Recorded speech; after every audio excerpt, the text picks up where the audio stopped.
Let's take a minute to talk about the papers that you'll want to use doing calligraphy. And I'm going to break that into two categories. One is practice papers, and the other is fine art, final project papers. In the practice category, this is an office supply product. You can find it anywhere, graph paper. And the advantage is it has, of course, lines going both ways. So it'll help you with the verticals, and it'll help you with the horizontal. You can set your own X height, your own ascender height and descender height. You just choose how many squares you want to go. And I use it quite a bit, and it's very easy and very fun and quite inexpensive. If you go into a paper that's made especially for calligraphy, that would be this paper. Now, this has, you'll notice, wide and narrow, and I think that they intend for that to be X height, ascender, and descender. But even the fact that I say I think introduces us to one of the questions. I'm not sure exactly what they had in mind. It's a good product. The advantage of this is that it has the italicized angles already written for you.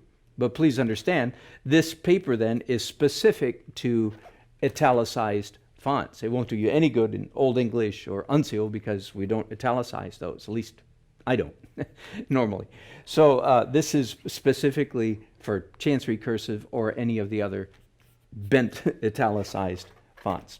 Now, the product that I use the most and in all of our fonts is this marker paper. If you're not familiar with it, it's almost like tracing paper. You can see through it well enough that you can use it without a light table. So it's also a very practical pad to take with you. You can get all different sizes. You can get larger than this and smaller than this. So get the size that is appropriate for you. And it's nice paper because it was actually designed for felt tip markers back in the day of graphic design and illustration, and it doesn't bleed. It takes a really nice line and the ink stays put. It doesn't start crawling away in the cracks, which is nice when you're practicing because the letters look the way you want them to look. You'll see here that I've taken a piece of this marker paper and made my own guideline sheet. Now this is for Chancery Cursive, so when you make it yourself, you can make it just the height that you want.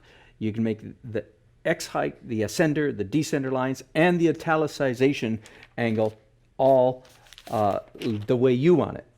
And italicization is, anywhere from here to here. It's your taste. So you can make the taste that you like when you make your own guide sheet. So that's enough for the practice paper. Let's talk about fine art. Of course, if you go out and buy a bunch of envelopes for doing invitations, you're going to want to try to find a paper that takes your pen, whatever pen you're using, practice a little bit, buy one box and see if there's a good symbiotic relationship between this particular envelope and the pen that you're using.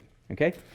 And then there are a number of calligraphy pads out there which are essentially a parchment textured paper that again takes a nice line and doesn't bleed. You should be able to take a fine line and the ink doesn't start running away in the cracks. And this works very well for that. And this particular pad has a variety of pastel shades, so it just adds that one little element of creativity that's fun to play with. Here's, again, a very typical calligraphy pad. It's all parchment paper. This is excellent also for certificates and even a frameable piece of calligraphy that hangs on the wall. Now, I think most of you, if you get into calligraphy very much, you're going to want to go to really a standard watercolor paper. Now, there's hot press and cold press, and hot press is smoother, cold press is rougher. You will want to experiment. Again, take whatever tools you're writing with and buy a little bit of this and that and this and that kind of paper and test it out to see how they work together. Got it? Before you buy a big stack of any particular kind of paper. Find out what works for you. But most of all, the sky's the limit. Have a lot of fun. Knock yourself out.